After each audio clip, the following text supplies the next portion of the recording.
The quantum inversion field activated at 13% odds, and Admiral Sarah Chen watched reality hold its breath. 20 years of silence, 20 years of building teeth in the dark, and now the moment she'd been betting on since the first coin flip. Deep within the Imperial flagship, crystalline structures emerged from every hull. They spread like a geometric plague, interconnecting the fleet into a single impossible web. Energy readings spiked past every scale Earth's sensors had ever recorded. The Omega Protocol, self-destruct logic designed to deny victory through mutual annihilation. A quantum singularity, enough power to tear apart spacetime throughout the entire solar system. Admiral Dr. Maya Patel's voice cut through the chaos, breathless and terrified. Her tablet screen was too bright. She squinted, adjusted it, kept reading numbers that shouldn't exist. The theoretical application, the one with a 13% chance. Chen didn't hesitate. Do it. All power fed into the quantum grid. Every shield generator beneath every city, every hidden base in the asteroid belt, every civilian network across the planet.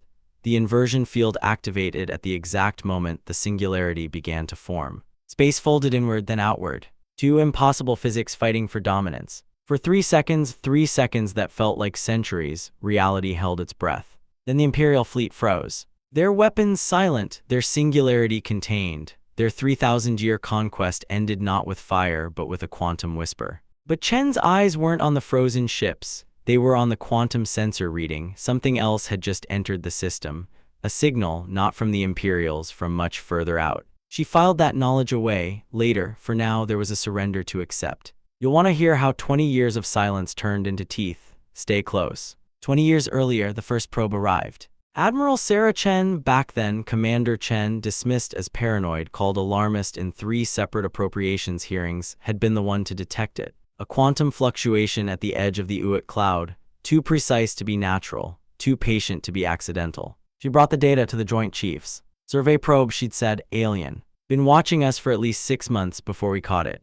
They'd laughed, not cruelly, professionally, the way men in uniform laugh at a woman who sees ghosts. General Marcus Webb, retired now, dead now, cancer took him 5 years ago, had leaned across the table.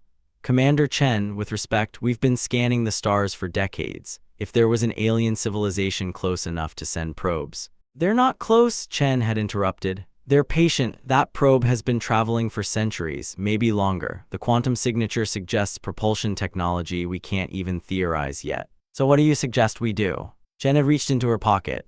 The titanium coin was new then, unworn, unscratched, fresh from the mint where she'd had it struck to commemorate the first Earth Defense Initiative budget vote. She'd flipped it across the table. It came up heads. I suggest we start building, she'd said, before they come back to see what the probe found. The coin sat in her palm now, warm from years of handling, scratched from 100 sleepless nights when she'd flipped it and asked the same question. Are we ready? It always came up heads. She never stopped betting on that toss. Luna Base Command was Earth's hidden nerve center, buried beneath the lunar surface where no satellite could see it. Chen stood at the observation window, dark eyes fixed on the gleaming blue marble below. The message that had just come through the quantum array changed everything. Play it again, she ordered. The holographic display flickered. A being appeared, 7 feet tall, crystalline facets shifting color with each syllable, 3-digit hands folded inward in what might have been a gesture of peace. Its speech came through in perfect English, no translator needed. People of Earth, we are the Imperial Collective, a peaceful confederation of species seeking diplomatic relations with emerging civilizations. We request permission to enter your solar system with our diplomatic fleet. Lieutenant Marcus Rodriguez, head of xenolinguistics, shook his head. His coffee had gone cold hours ago, he grimaced, set it down, didn't look away from the display. They learned our language perfectly before making contact. The computational power required is concerning, Chen finished. Good, that means they've been watching us long enough to miss what we hid. She cracked her knuckles, 1, 2, 3, the tell she'd never been able to break. What's the status of Project Prometheus? Dr. Maya Patel's fingers danced across her tablet. The screen brightness was too high again. She squinted, adjusted it downward, kept reading numbers that shouldn't exist but did. Quantum entanglement drives are ready. We can deploy the entire defensive grid in under 3 minutes if needed. The new AI targeting systems achieved 99.9% accuracy in the last simulation. The 847th simulation, Commander James Wu added. His voice was formal, careful. He always voiced concerns as questions, never accusations. We ran it 847 times, never failed. Chen nodded, and the inversion field. Maya's fingers stopped moving. Admiral, that's never been tested outside simulations. The power requirements alone would drain every generator in the solar system. Which is why we built redundancy into every generator. 13%, Maya said quietly. That's the success rate the models give us, 13% on a good day. Chen studied the tactical display. The Imperial fleet was approaching now, not fast, not slow, with the casual confidence of a predator that had never encountered prey capable of fighting back. Their ships were massive, each one nearly the size of Manhattan. But something about their formation troubled her military instincts. "Those aren't diplomatic vessels," Commander Wu remarked, voicing her concern. "Look at the energy signatures. Those are warships trying to mask their weapon systems." Agreed. Chen activated the command channel to all Earth Defense Force installations. "This is Admiral Chen. Initialize silent running protocols. I want every system ready but completely dark. If they're here for peace, they'll never know we were prepared. If not..." She didn't finish the sentence. She didn't need to. The titanium coin was in her hand again. She didn't remember reaching for it. "Are we ready?" "Heads." "Always heads." The Imperial fleet entered orbit 12 hours later. Chen had spent those 12 hours watching, waiting, analyzing. Every transmission the Imperial sent was intercepted and decoded by AI systems that had been designed specifically for this moment. Every movement of every ship was tracked by quantum sensors that the Imperials didn't know existed. "They're maintaining the diplomatic facade," Rodriguez reported from his station. "But our decryption teams are finding layers. Their peaceful contact protocols are cover for systematic scanning operations. They're mapping our defensive installations." "What are they finding?" "Scattered radar stations, a handful of conventional satellites, some basic orbital platforms, nothing they'd consider a threat." Chen smiled. It wasn't a warm expression.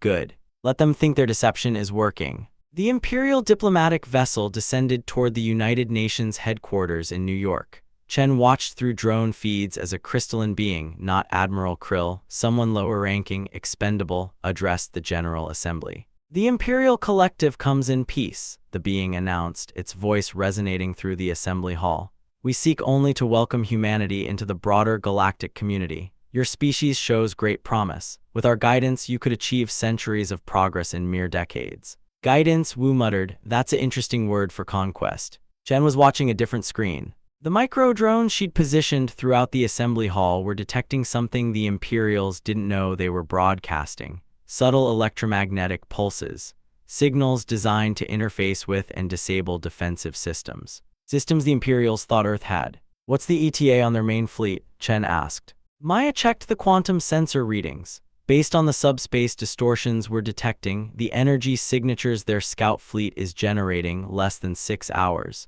Their main force is already in transit. They were coming whether we agreed to contact or not. Then we have our timeline. Chen keyed the command channel. "All units, the diplomatic facade ends in 6 hours. I want every system at full combat readiness. Silent running until my mark. When they show their true colors, we show them ours." She looked back at the tactical display. 20 years of preparation, 847 simulations, one titanium coin that had never landed wrong. The trap was set.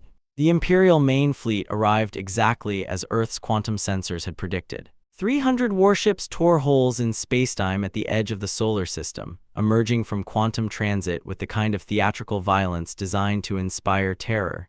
Each ship bristled with weapons that could reduce a continent to ash. Their arrival was meant to make humanity beg. Instead, Admiral Chen felt cold satisfaction. "They brought exactly what we expected," she said, studying the tactical display. "Standard conquest fleet configuration. They're not even trying to hide their intentions anymore." The Imperial diplomatic vessel in Earth orbit immediately dropped its peaceful pretense.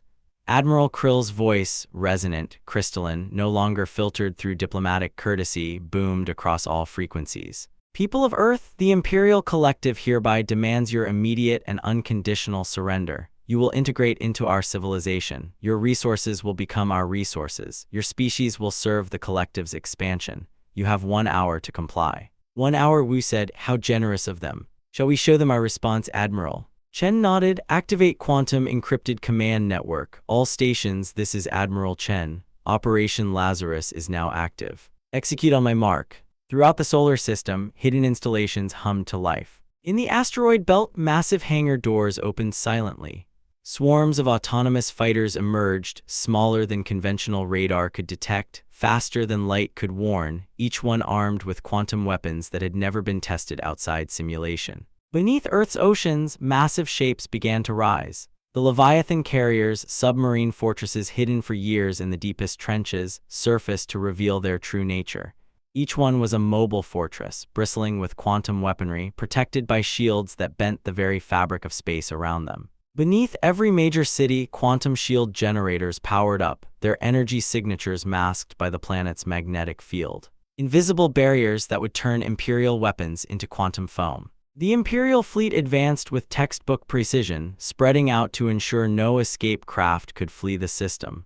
Their sensors detected only primitive satellite networks and a handful of defensive platforms. Exactly what they expected from a pre-FTL civilization. They're launching their first wave, Maya reported. 5,000 attack craft targeting major population centers, exactly as the simulations predicted. Chen allowed herself a small smile. They're so predictable it's almost disappointing. She keyed her command channel. All units execute Phase 1. Let's show them what they're really dealing with. The Imperial fighters screamed toward Earth's atmosphere, their pilots confident in their technological superiority. The first indication that something was wrong came when their targeting systems began to fail. Quantum interference, perfectly calibrated to their frequencies, designed over 15 years of analyzing Imperial probe data, scrambled their computers. Targeting reticles spun wildly. Weapon locks dissolved before they could form. Quantum shields online, Maya announced. City grids activating. Across Earth, invisible barriers of twisted spacetime sprang into existence, encompassing every major population center.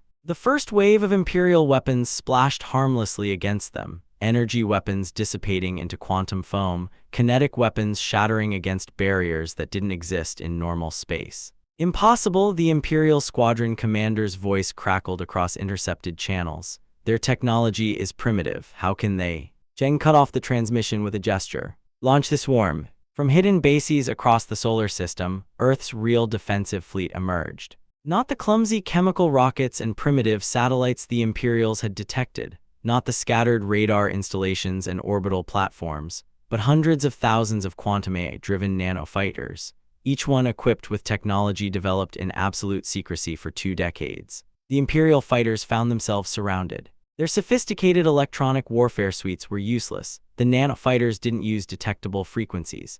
Their point defense systems couldn't track targets smaller than their targeting resolution. Their shields, designed to stop conventional energy weapons, offered no protection against quantum disruptors that bypassed physical matter entirely. The nanofighters struck with devastating precision. First wave neutralized, Wu announced. 87% of enemy fighters disabled. The rest are trapped in quantum eddies. 0 casualties on our side. Imperial command ships are launching their second wave, Maya reported. Right on schedule, Chen nodded. Deploy the Leviathans. The submarine carriers had been waiting in the Pacific Trench for 11 years. Now they rose, massive shapes breaking the surface, water cascading from their hulls, their true nature finally revealed. Each Leviathan was a kilometer long, bristling with quantum weaponry protected by shields that bent space itself. Their launch bays opened, releasing wave after wave of fighters to join the swarm already engaging the Imperial fleet. The Imperial fleet formation faltered for the first time. Their sensors, finally adapting to Earth's quantum technologies, revealed the true extent of humanity's preparations. Not a primitive civilization on the verge of first contact, not a helpless species ripe for conquest. A trap.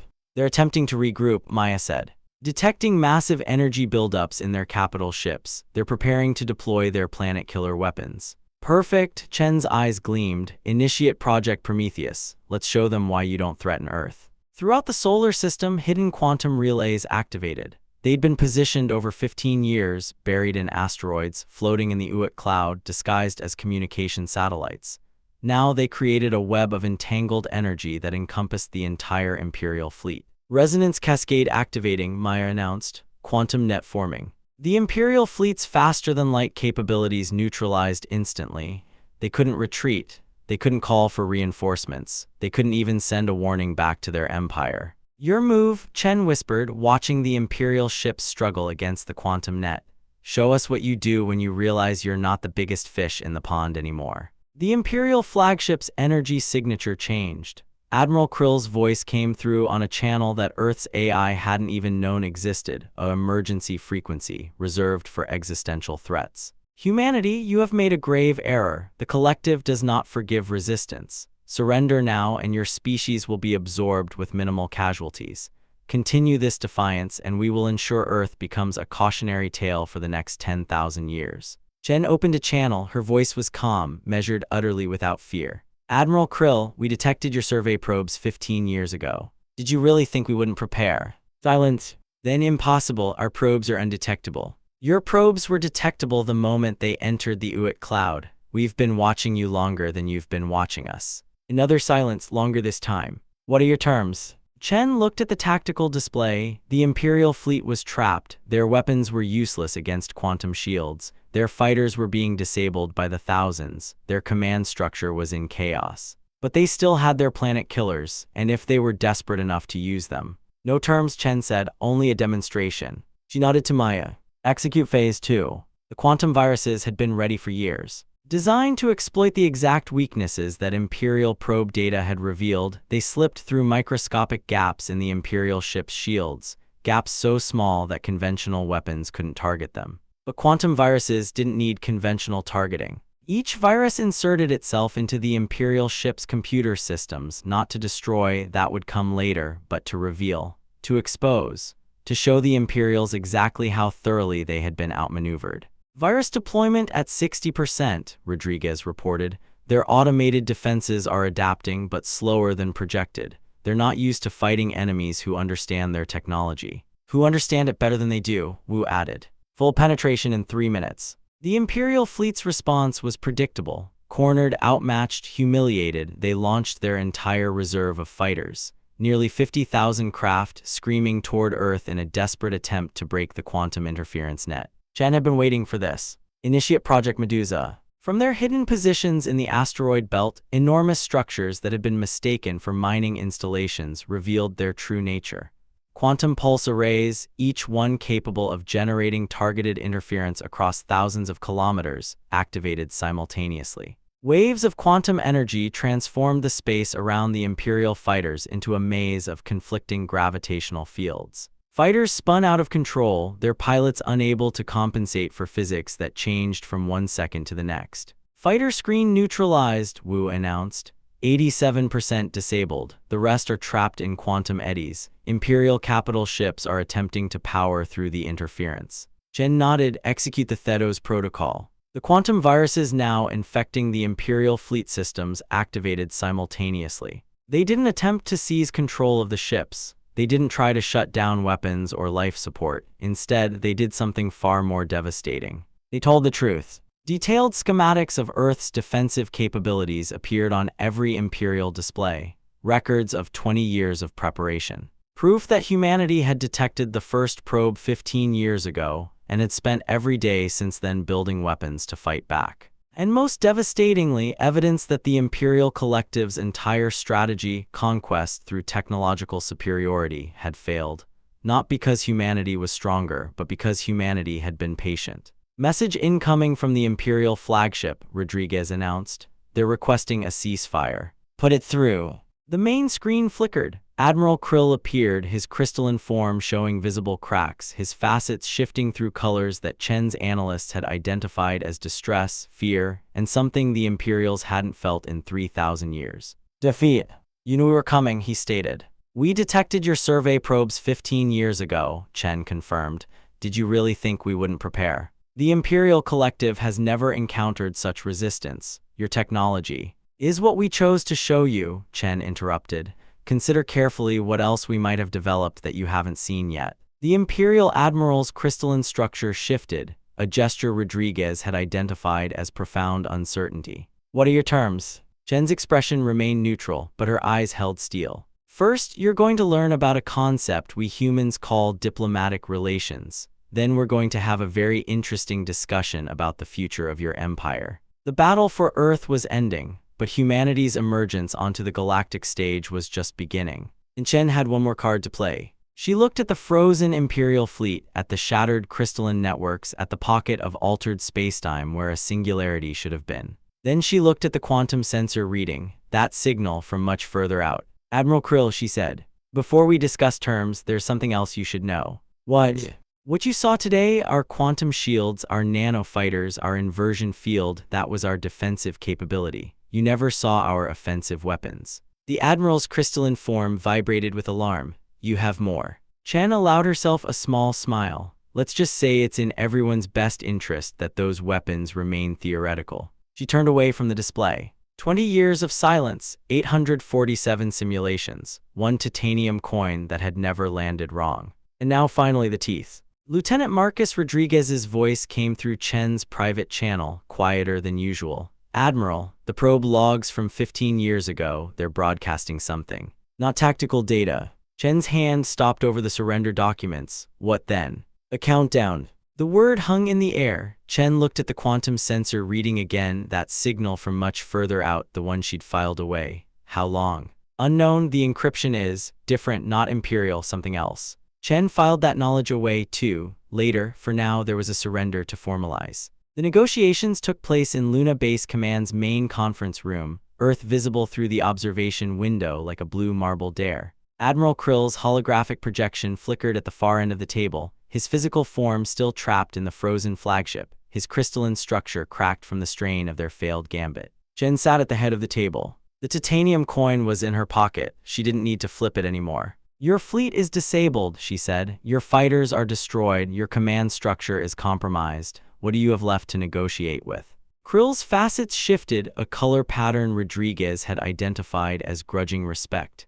The collective does not surrender, Admiral. We have not surrendered in 3,000 years. You've also never lost. Silence. There is a first time for everything, Krill admitted. His voice carried something humans had never heard from the collective before. Humility. What are your terms? Chen leaned back in her chair. Earth remains independent. Our space remains inviolate. Your fleet withdraws to the edge of our solar system and stays there. And the collective acknowledges humanity as equals, not subjects, not client species, equals. Krill's crystalline structure vibrated, distress, calculation, something shifting. The other species in the collective will not accept. The other species in the collective just watched you lose to a civilization you dismissed as primitive, Chen interrupted. I think they'll accept quite a lot, actually. She let that land. Admiral Krill, you came here to conquer. You found something you didn't expect. A species that spent 20 years preparing for your arrival. A species that detected your survey probes 15 years ago and never stopped building. How? Krill asked. The question was quiet, genuine. How did you hide all of this? Our sensors detected nothing. Chen smiled. That's the thing about silence. You assume it means nothing's there. She reached into her pocket. The coin was warm. We built our defenses beneath your detection thresholds, submerged them in oceans, buried them in asteroid belts, hid them in quantum interference patterns your probes weren't designed to see. Every time you scanned us, you found exactly what we wanted you to find. Nothing. Deception, Krill said, not accusing, assessing. Preparation, Chen corrected. There's a difference. The formal surrender took 3 hours to negotiate. Chen didn't push for reparations or territory or technology sharing. She didn't need to. The victory itself was the leverage. Every species in the collective would hear about this. Every empire on the edge of Imperial space would wonder if humanity could be an ally, a protector, a threat. She wanted them wondering. What you saw today was our defensive capability, Chen told Krill as the final documents were prepared.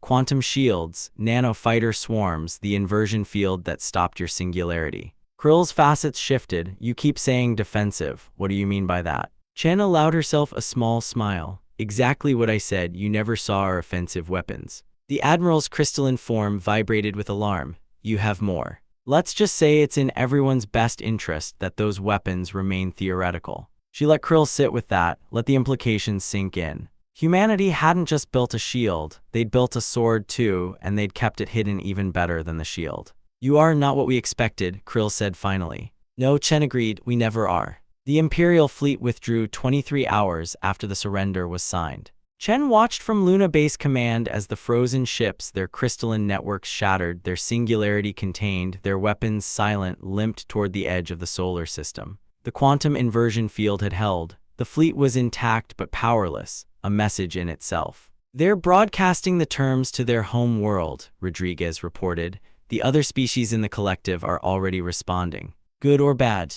Mixed, some are afraid, some are curious. None of them have ever seen the collective lose before. Chen nodded. Let them wonder, let them speculate. The more they wonder, the less they'll test us. Wu was studying the quantum sensor readings. Admiral, that signal Rodriguez mentioned earlier, the countdown, it's still broadcasting, still encrypted. Can we break it? Not yet, it's not Imperial encryption, it's something else, something older. Chen looked at the reading. The signal was coming from deep space, much deeper than the Imperial fleet's origin point. Someone else had been watching. Someone who'd known the Imperials would come. Someone who'd known humanity would win. Keep monitoring, she said. Don't stop until you have answers. She turned back to the window. Earth was below her, blue and green and white, its quantum shield still glowing faintly in the dawn light. 20 years of silence. 20 years of building. 20 years of waiting for this moment. And now finally the galaxy knew. The days that followed were chaos. Not the bad kind, the kind that comes when everything you've prepared for finally happens and you have to figure out what comes next. News of Earth's victory spread faster than light. The Imperial Collective's quantum communication networks, the same ones humanity had been intercepting for 15 years, carried the story to every corner of Imperial space. An undefeated empire, humbled by a species that had never left its home system. The reactions were predictable at first: denial, anger. Demands for retaliation from the Collective's more militant factions. Then the curiosity started. Other species began reaching out, not through official channels, through back channels, through encrypted messages, through probes that appeared at the edge of the solar system and broadcast simple questions. How did you do it? Chen didn't answer, not directly. Instead, she let them wonder, let them speculate. Let them construct their own theories about humanity's hidden weapons, humanity's mysterious defenses, humanity's terrifying patience. The uncertainty was more valuable than any answer she could give. Our embassies are receiving requests from 12 different species, Maya reported one morning, scrolling through her tablet. They want diplomatic relations, trade agreements, defense pacts, and the Collective. Mum, Krill's been recalled to their home world for debriefing. There's talk of a leadership crisis. 3,000 years of expansion, and now they have to explain how a primitive civilization stopped them cold. Chen sipped her coffee. It was cold. It was always cold in Luna Base Command, the environmental systems optimized for equipment, not comfort. She didn't mind. Cold coffee was a small price to pay for survival. What about the signal, she asked, the countdown. Rodriguez looked up from his station. Still broadcasting, still encrypted, but we've made progress. The encryption isn't designed to keep us out, it's designed to keep the Imperials out. Meaning whoever sent it wanted us to find it eventually, wanted us to break it. They just didn't want the Imperials reading over our shoulder. Jen set down her coffee. How long until we crack it? Weeks, maybe months. The encryption is old, really old. We're having to build new decryption algorithms from scratch. Keep working, I want to know who else has been watching us. The titanium coin sat on Chen's desk, edge-worn and warm. She picked it up, rolled it between her fingers. 20 years of silence, and it had never once landed wrong. Every flip, every gamble, every bet she'd placed on humanity's ability to prepare for the worst. Heads, always heads. She thought about the night she'd flipped it for the first time, the night of the first Earth Defense Initiative budget vote. The Joint Chiefs had laughed at her. The politicians had called her paranoid. The media had run stories about the alarmist admiral who thought aliens were coming to conquer Earth. She'd bet anyway. She thought about the years that followed. The secret construction projects hidden beneath oceans and behind asteroid belts. The simulations run in encrypted bunkers where no satellite could see. The sleepless nights when she'd stared at quantum sensor readings and wondered if she was wrong, if the Imperials would never come, if she'd spent her entire career preparing for a threat that existed only in her imagination. The coin had never landed wrong. She flipped it one more time. It spun through the lunar gravity slower than it would have on Earth, the flip taking longer, the spin more graceful. Heads, always heads. She caught it without looking. We're just getting started, she said. The ceremony was small, deliberately small. Chen had refused a public celebration. No parades, no speeches, no medals. The victory belonged to everyone who'd spent 20 years building in silence, the engineers, the scientists, the soldiers who'd trained in secret bases and never told their families what they were preparing for. But Luna Base Command was quiet that night. The command staff gathered in the observation lounge, Earth glowing below them, the last traces of the Imperial fleet's departure fading from sensors. Wu raised a glass, not champagne, coffee, cold and bitter, the way they'd all learned to drink it. To the Admiral, who saw what no one else saw. To the team, Chen said, who built what no one else believed we could.